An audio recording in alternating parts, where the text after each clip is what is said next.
Hola, comprender la concordancia entre el sujeto y el verbo en la oración es muy importante. Por eso, en este momento, vamos a hablar un poco sobre este asunto. Según Martí y Piradés, hay una regla que establece que entre el sujeto y el verbo debe haber una coincidencia, que es la concordancia en el número y persona. En estos ejemplos, vemos que la concordancia se manifiesta en los pronombres personales, en el singular y el plural de los nombres y en las terminaciones de los verbos. En la frase, yo me quedaré en el hotel, el verbo quedaré combina con la primera persona del singular yo. En la frase, tú te quedarás en el hotel, el verbo quedarás combina con la segunda persona del singular tú. Así como en la frase, vosotros os quedaréis en el hotel y ellos se quedaron en el hotel. Los respectivos verbos combinan con los pronombres vosotros y ellos. Ahora dejamos más reglas. Regla 1. Cuando el nombre es un colectivo, el verbo debe ir en singular. El grupo musical canta muy bien. El verbo conjugado canta coincide con el nombre grupo, que es un colectivo. Entonces, en esta frase, vemos que el verbo canta está en singular. Regla 2. Cuando el sujeto está formado por dos nombres unidos por la conjunción y que se refieren a cosas distintas antecediendo el verbo, este va en plural. El ordenador y la playa en las horas de ocio me encantan. El verbo conjugado encanta coincide con los nombres ordenador y la playa. Regla 3. Cuando el sujeto está formado por dos nombres unidos por la conjunción y pospuestos al verbo, este suele ir en singular. Queda pan y café suficiente para todos. La forma verbal queda coincide con los nombres pan y café. Junto a las anteriores reglas de concordancia están los casos especiales. El caso 1 es una excepción de la regla 1, pues cuando el nombre sujeto es un colectivo, la concordancia con el verbo en plural es admisible si el verbo está separado del sujeto colectivo por una oración. La gente se separaba de nosotros y nos miraban, sobre todo a mí. En esta frase tenemos oraciones coordinadas y el verbo miraban de la segunda oración puede venir en plural, pues está en una oración separada del sujeto colectivo gente. El caso 2 es una excepción de la regla 2, pues cuando el sujeto está formado por una serie de nombres pospuestos al verbo, especialmente si son abstractos y no llevan determinante, el verbo suele ir en singular. Falta voluntad, decisión y empeño para acabar el proyecto. En ejemplos como el anterior, se considera que el verbo concuerda con el sujeto más próximo. El caso 3 también es una excepción de la regla 3, pues cuando el sujeto está formado por dos nombres unidos por la conjunción o, el verbo puede ir en singular o en plural si la conjunción expresa indiferencia. Seguramente, mi padre o mi abuela había ido a casa de algún vecino porque la puerta estaba ligeramente entornada.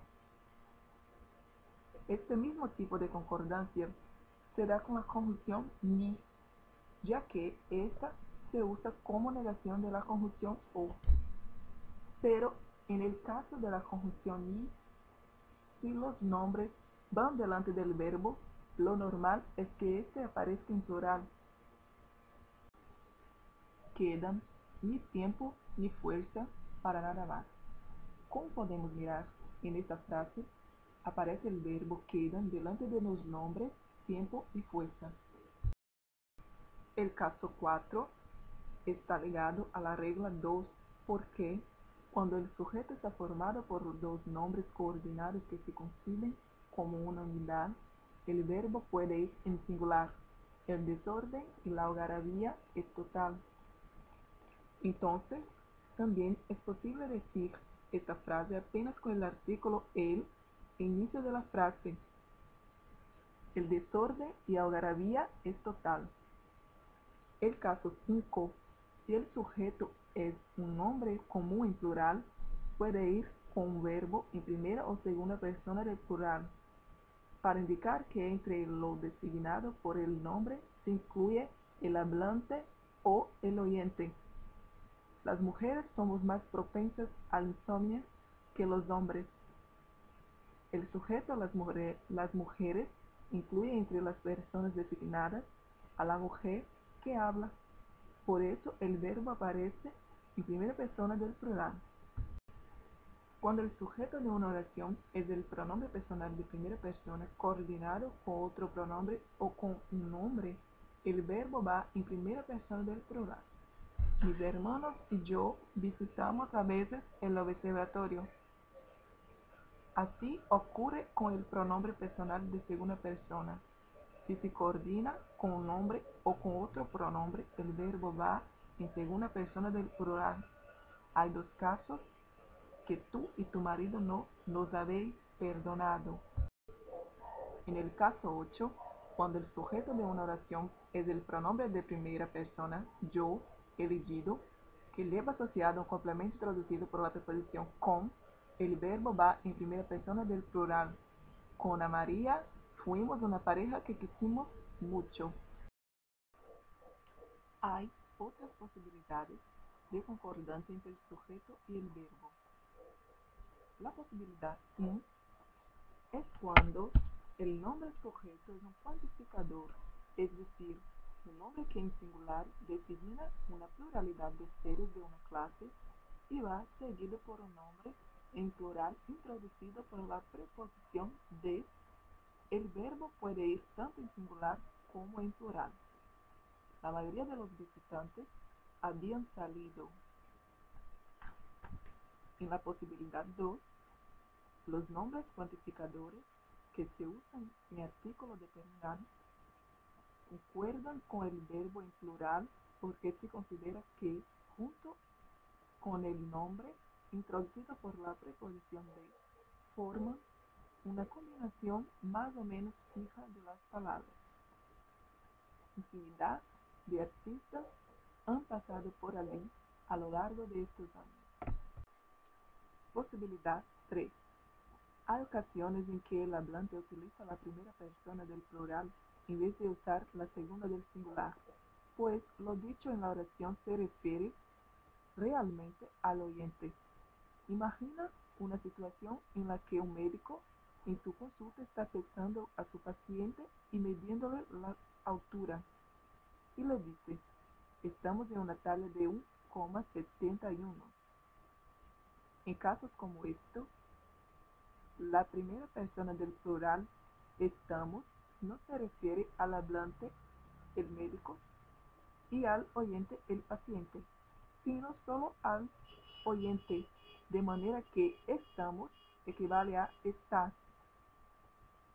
Se considera que este procedimiento de dirigirse al oyente se aplica por ciertos tipos de hablantes que ejercen alguna clase de autoridad sobre sus oyentes, como el caso del médico ante el paciente. Posibilidad 4. El pronombre personal tónico de primera persona,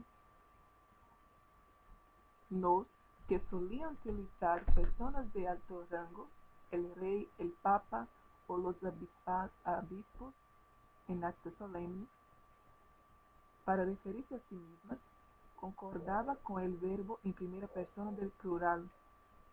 Actualmente, ellos utilizan la primera persona del singular para referirse a sí mismos. Como ejemplo, tenemos esta frase: con gran emoción llego hoy a Valencia, a la noble y siempre querida España. A diferencia de la posibilidad 4, tenemos las características del discurso académico escrito, en que el autor de un trabajo científico utiliza el verbo en la primera persona del plural para referirse a sí mismo. Señalemos asimismo que la política seguida con los moriscos generó también no pocas críticas. Esa es una forma cortés que el autor de un texto utiliza para referirse a sí mismo a la hora de expresar opiniones o a la hora de guiar la planificación del texto que está escribiendo. Muchas gracias por tu atención. Que tengas aprendido mucho. Hasta la próxima.